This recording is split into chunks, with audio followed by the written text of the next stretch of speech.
On my birthday, I got a text from Dad, "Sold your laptop, your sister needs a new phone, be grateful we feed you."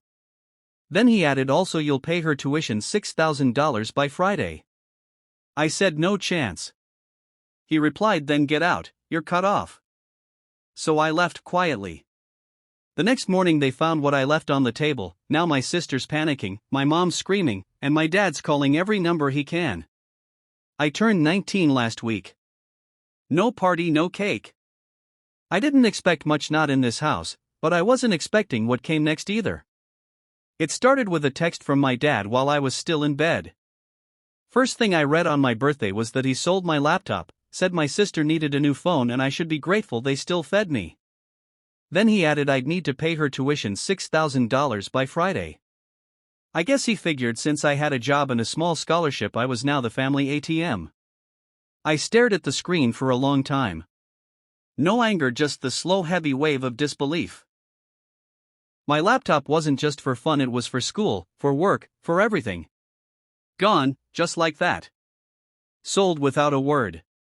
I replied, "No. That's all. Just no." A few minutes later he told me to get out. That I was cut off. No room, no food, nothing. Just like that. So I packed. No yelling, no confrontation. I didn't give them the satisfaction. Just grabbed what I could carry. Left the rest. I knew they wouldn't notice right away, they don't look past their own plates at dinner. But I left one thing behind on the kitchen table. Something I printed at school 2 days earlier, just in case. A folder with everything they never bothered to ask about. Scholarship award letters, job offer details, copies of deposits I'd made into a private account they didn't know existed. All in my name. Not a cent of theirs helped. And on top of it a single piece of paper, my emancipation certificate. Signed 6 months ago. They never even noticed I filed. No phone, no tracking. I factory reset it and left it in the drawer. Changed every password. Took the train to a friend's place and haven't looked back. Next morning I heard from someone else, my sister's panicking. My mom's screaming. My dad's been calling every number he can except mine. Because that one's already gone. Permanently. They thought I had nothing.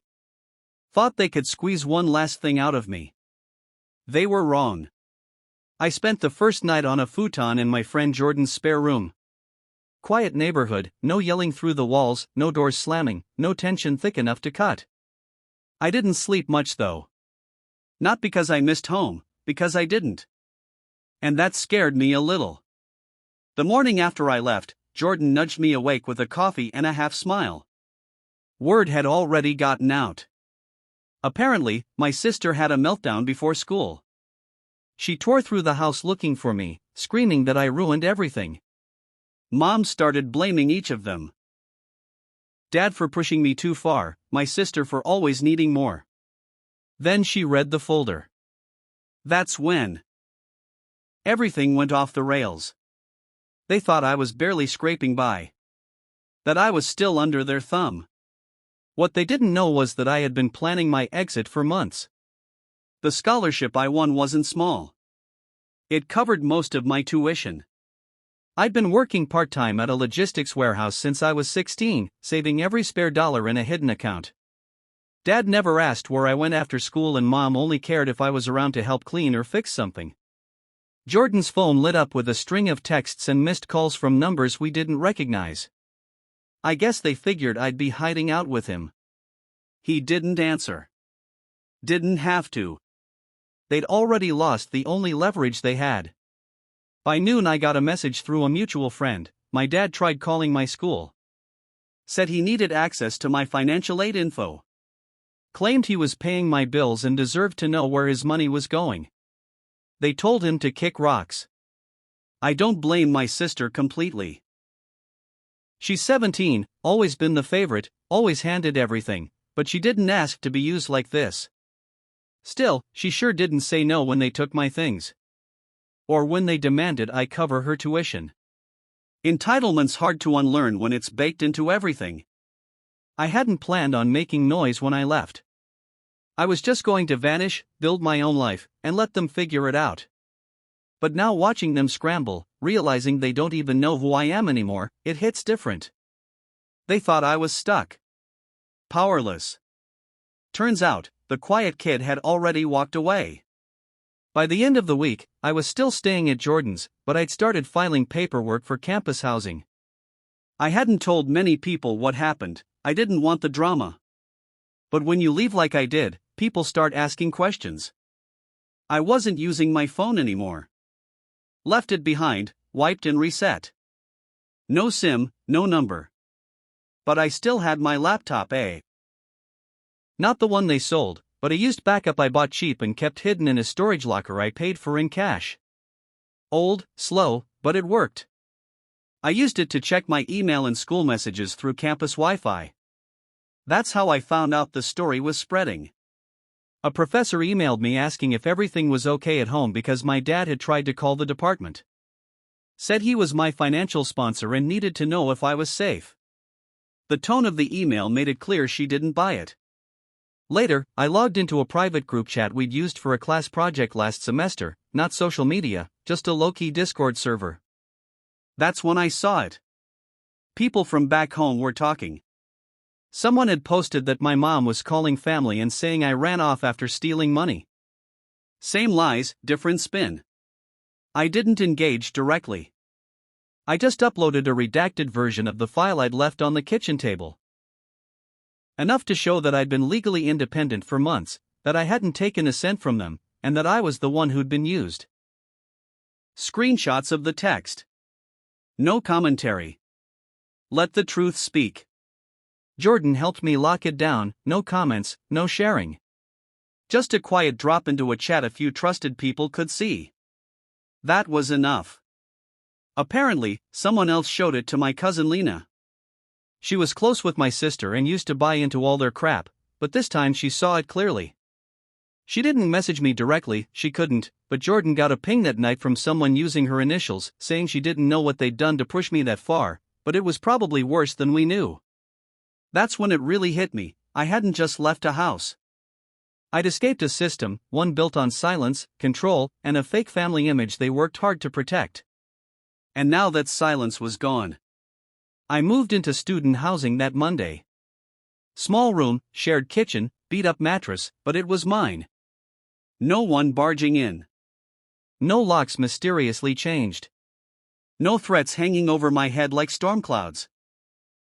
By then, Jordan had filtered every attempt they made to reach me through other people. They tried emailing the address tied to my old school account, already deactivated. Tried using old contacts, even messaging a former teacher to pass along a note. It was all desperate now. Clumsy. They never expected me to actually cut them off. My parents were still spinning. I'd been the quiet one, the helper, the kid who didn't complain. I was supposed to keep absorbing it, keep paying, keep sacrificing, keep smiling through it. That's what they taught me, don't talk back, don't make waves, and above all, don't walk away. Too bad I'd learned how. From what Jordan heard through the grapevine, they were losing it. My dad went to my sister's school trying to demand someone fix this mess. He told her not to worry, that I'd pay her tuition. That I'd come around. But I was already gone, legally and physically, and none of their pressure worked anymore. When they finally realized the money wasn't coming, things went sideways. My mom blamed my dad for pushing too hard. My dad blamed me for embarrassing the family. My sister? She started reaching out to people who used to be close with me, trying to guilt them into helping. One of them messaged Jordan. Just one sentence, tell him she cried all night. He didn't bother replying. The laptop they sold? I filed a police report. I had the serial number and receipts. They'd sold it through a local pawn shop and I had proof it was mine. Technically, that case is still open, but I don't expect anything to come of it. I didn't file to get it back.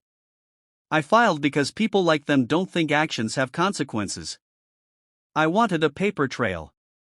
A record. I also contacted the Scholarship Foundation directly. Gave them updated contact info, told them I'd left home for safety reasons and cut all financial ties. They understood immediately. I wasn't the first. That week, I finished setting up my own emergency account through a student aid resource center. They helped with food vouchers, textbooks, and even a few legal questions. I showed them the emancipation papers and the texts. Their eyes didn't widen. Just a slow nod. They'd seen it before. People think walking away means slamming a door, screaming, burning bridges. But sometimes it just means disconnecting everything. Phone, ties, expectations. And then finally peace. A month passed. Not a single step back. No contact, no slip-ups. I stayed off social media, kept my head down, focused on school and work. It was strange at first, the quiet. No one yelling my name from another room, no demands, no guilt trips. Just the sound of my own life moving forward. Then Jordan called me one night with an update, not from curiosity, just because he figured I should know. My dad showed up at his job. Tried to act calm at first, like it was a casual visit. Said he wanted to pass along an urgent family matter. Jordan didn't engage. He just walked to the back office, told his manager, and had him removed from the property. Security footage, witness report, everything documented. Another trail. Another reminder I wasn't theirs to summon anymore. Not long after, I got a letter. No return address, but the handwriting was obvious, my mom's. Sloppy panicked. Inside were 5 pages of emotional manipulation. We only did what was best for you, you owe us for raising you, your sister's suffering, and it's your fault. At the end was a request, help them pay for a new apartment. Apparently, the landlord found out they'd been collecting money meant for my education and got wind of the laptop mess too. Their lease wasn't renewed. My sister's school had placed a hold on her account. No tuition, no registration. I didn't reply. I didn't even keep the letter. I scanned it, saved a copy, then dropped the paper into the dumpster behind the campus cafe. Gone. Just like the version of me they thought they could control. Sometimes I think about what they're doing now. Whether they've figured out just how badly they lost. Not just me, but their grip on the story, the illusion that they were in charge. I never wanted revenge. I didn't sabotage them or make calls behind their backs. I didn't need to. They did it to themselves. They raised someone who paid attention, who learned in silence, who planned in shadows. Someone who gave them every chance to do right and then walked away when they didn't. And now they're left with nothing but their noise. And me? I've got peace. And a future. If you enjoyed this story, don't forget to like, drop a comment, and subscribe to the channel.